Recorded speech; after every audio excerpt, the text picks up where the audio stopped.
गुरु महाराज ने अथक मेहनत करके एक एक जीव को कैसे कैसे करके जोड़ा है। तो हमारा आपका भी फर्ज बनता है कि हम लोग प्रेम के साथ, कोई हमसे ऐसी वचन वाणी ना निकलने पाए जिससे किसी सत्संगी का दिल टूट जाए, किसी का मन टूट जाए।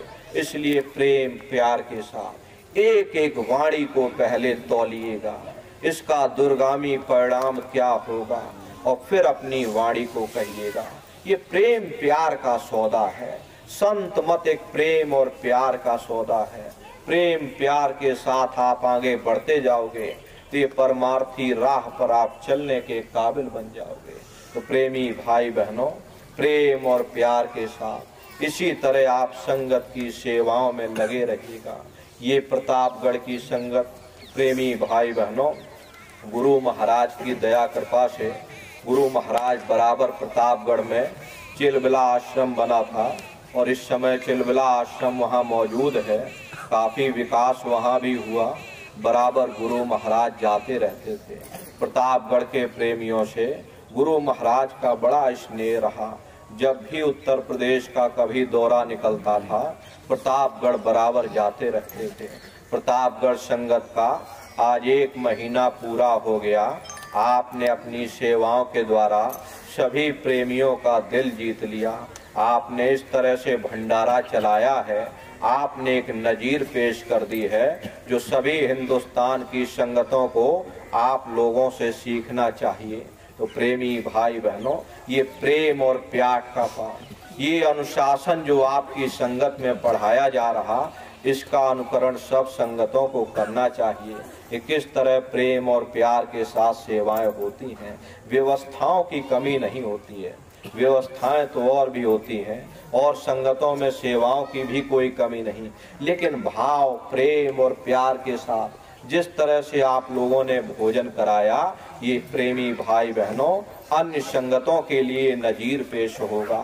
तो आप सभी से हमारी प्रार्थना है, इसी तरह संगत की सेवाओं में आप लोग बराबर लगे रहिएगा। जब भी मौका लगेगा, 2 बार गुरु महाराज की ऐसी मौज बनी कि 2 बार हमारे कार्यक्रम वहाँ नहीं लग पाए, लेकिन अब कभी जब कभी मौज होगी मालिक की और गुरु महाराज की दया कृपा से हम प्रतापगढ़ आएंगे और ब्लॉक ब्लॉक में कार्यक्रम होगा।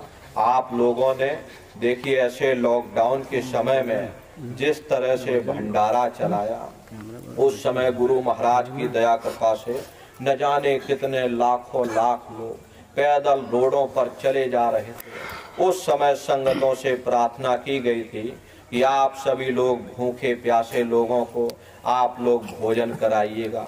संगतों ने अपने भंडार खोल दिए, अपनी अपनी क्षमता के अनुसार लोगों ने भंडार खोल करके और भंडारे चलाए, भूखे प्यासे लोगों को भोजन कराया। ये बहुत बड़ी सेवा है। भूखे प्यासे लोगों को भोजन कराना संसार का सबसे बड़ा महापुण्य का कार्य है। इससे बड़ा संसार में कोई दूसरा कार्य नहीं। ये सबसे बड़ा पुण्य का काम आपने किया और प्रतापगढ़ की संगत ने भी बढ़ चढ़ करके इसमें हिस्सा लिया। आपने 3 महीना बराबर भंडारा चला करके भूखे प्यासे लोगों को भोजन कराया। ये आपने नजीर पेश की है। गुरु महाराज की दया कृपा प्रतापगढ़ संगत पर बनी रहे और इसी तरह ये संगत फले फूले। गुरु महाराज की दया कृपा से आप लोग संगत की सेवाओं में लगे रहिएगा।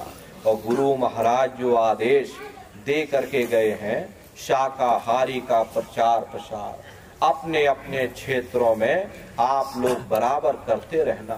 ये बहुत बड़ी सेवा है जो गुरु महाराज हम प्रेमी भाई बहनों को सौंप करके गए। तो आप लोग इस सेवा को कीजिएगा।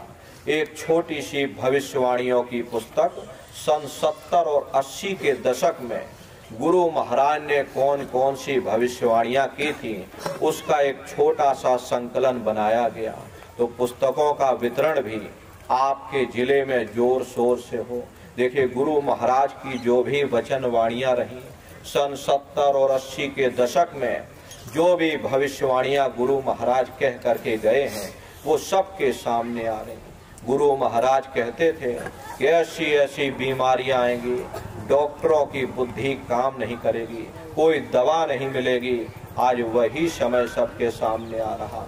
गुरु महाराज ने सन 73 के दशक में कहा था कि आगे बहुत बड़ा सूखा और अकाल पड़ेगा, अनाज की कमी हो जाएगी।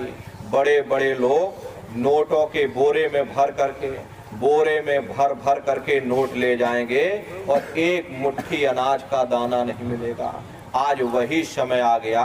देखिए, अमेरिका में एक वेनेजुएला करके मुल्क है, वहाँ की हालत ये हो गई है कि 1 लाख रुपए में 2 किलो आलू मिल रहा और 3 लाख रुपए में 1 किलो चावल मिल रहा।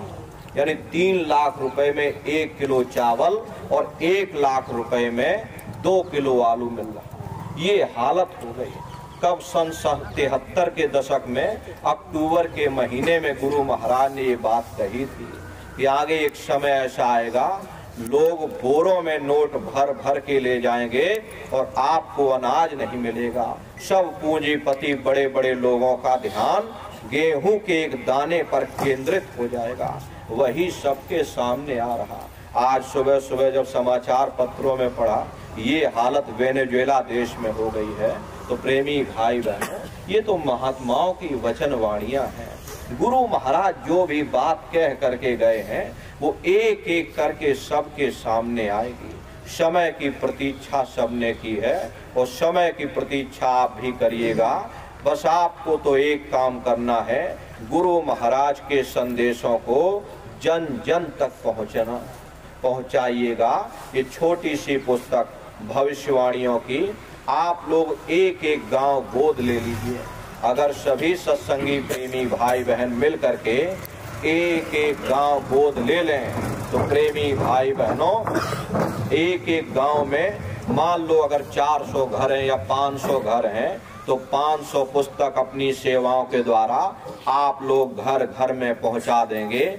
गुरु महाराज की पुस्तकों को पढ़ करके न जाने किसके विचार बदल जाएं, किसकी भावनाएं बदल जाएं और वो भी परमार्थ के रास्ते पर चलने लगे। वो भी शराब जैसे मादक पदार्थों का त्याग कर दे, वो भी शाकाहारी हो जाए, वो भी सदाचारी हो जाए, वो भी भजन ध्यान सुमरन करने लगे, तो उसका लाभ आपको भी मिलेगा, वो पुण्य फल आपको भी प्राप्त होगा। ये किसी अध्यक्ष का या किसी उपाध्यक्ष का या महामंत्री का या जिला लेवल की कार्यकारिणी का, किसी जिम्मेदार का ये काम नहीं, बल्कि सबका काम है।